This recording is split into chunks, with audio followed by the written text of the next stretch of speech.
এক মহিলা ও তার 3 সন্তানের আনাগোনাকে কেন্দ্র করে রহস্য। ঘটনা বিশালগড় থানা এলাকায়। ধারণা মানুষকে বোকা বানিয়ে অর্থ হাতিয়ে নেওয়ার উদ্দেশ্য। ঘটনা মঙ্গলবার সকালে। শেখ হাসিনা নামে এক মহিলা 2 কন্যা ও এক ছেলে নিয়ে বিশালগড় রেল স্টেশনে আসে। ট্রেনে তাদের নথিপত্র সহ সমস্ত টাকা ছিনতাই হয়ে গেছে বলে স্থানীয়দের জানায়। এতে সহানুভূতি দেখিয়ে কড়াইমুড়া এলাকার লোকজন তাদের একটি মসজিদে নিয়ে যায়। পরে একটি বাড়িতে নিয়ে তাদের খাবারের ব্যবস্থা করা হয়। মহিলা জানায় তাদের বাড়ি অন্ধ্রপ্রদেশে, তার স্বামী আর্মিতে চাকরি করে, সম্প্রতি পাঞ্জাব থেকে বদলি হয়েছে। তবে ত্রিপুরায় কেন এলো তার সদুত্তর দিতে পারেনি। टिकट दिला के रेल में बैठा देते हैं। आप लोग यहाँ कहाँ से आया है? हम आंध्र प्रदेश से आया। यहाँ पे क्यों आया? मेरा घर वाला आर्मी में है, उनके पास जाने आया है। कहाँ आने के बाद यहाँ पे स्टेशन पे कल बैग चोरी हो गई हमारी, हैंड बैग, मनी बैग चोरी हो गई। इस बैग में क्या क्या था? आर्मी का कार्ड था, मोबाइल था, 20,000 पैसे थे, 30,000 पैसे थे, सब है। इस स्टेट में क्यों आया है? पंजाब एरिया से बदली किया है भाई। आप यहाँ पे क्यों आया है? आपका हस्बैंड तो रहता है पंजाब में ना? पंजाब एरिया से हम बदली किया है। कहाँ में बदली किया? किस जगह में बदली किया है? ये बदलपुर के आगे बदलपुर के आगे। वो तो आसाम स्टेट है ना, वो तो त्रिपुरा है। नहीं जी।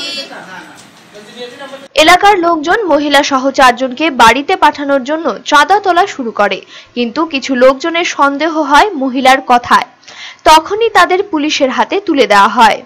থেকে উঠি তখন শুনতে পাই ছেলেরা কিছু টাকা তুলছে আমাদের বাড়িতে গিয়ে। আমি বুঝতে পারলাম না জিনিসটা কি, তারপর জিজ্ঞেস করলাম যে কেন টাকা তোলা হচ্ছে। তারা বললো 3জন মহিলা একটা ছেলে এসছে, তারা রাস্তা ভুলে গেছে, ট্রেন দিয়ে এসেছিল, তারা রাস্তা ভুলে গেছে, যেখানে যাবে ওনার নাকি ব্যাগ চুরি হয়ে গেছিল। তারা তাদের জন্য টাকা দিয়ে তাদেরকে যেখানে যাওয়ার ট্রেনের টিকিট কাটাতে হবে, তারা যাওয়ার জন্য। আমি তারা ওইখানে গিয়ে বলি যে ব্যাগ যেহেতু হারিয়ে গেছে, আপনার থেকে এসছেন, ঠিকানা বলেন বা আপনি কোথায় যাবেন। তারা বললো ঠিক ঠিকানা আমার বলতে পারিনি। তারা যে নাম্বার দিচ্ছে নাম্বারটাও এরকম না, কথা বললাম। এরপরে তাদের বলেছিল অন্ধ্রপ্রদেশ বাড়িতে। তো অন্ধ্রপ্রদেশে একজন আর্মি অফিসার ছিল, তাদের সাথে কথা বললাম। কিন্তু যিনি আর্মি অফিসার ছিলেন তাদের ভাষাতে কথা বললো।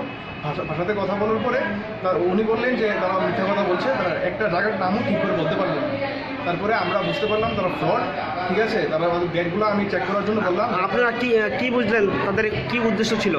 উদ্দেশ্য তারা আমরা শুনতে পাই মানে এরকম 3জন মহিলা একটা ছেলে টেলিমিতে ফোন করলাম। টেলিমিতে ফোন করে আমার একটা আত্মীয় বললো যে ওনাদের এখানে গিয়ে এরকমভাবে টাকা তুলে তারা আবার তাদেরকে ট্রেনে তুলে দিয়ে দেওয়া ছিল, তারা চলে গেছে। কিন্তু এরকম সেম ঘটনা তারা এখানে এসে এখন সেম স্টোরি বললো।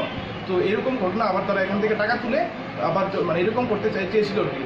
পুলিশ ঘটনার তদন্তে নেমেছে। ধারণা এভাবে মানুষকে বোকা বানিয়ে অর্থ হাতিয়ে নেওয়ার তাদের কাজ।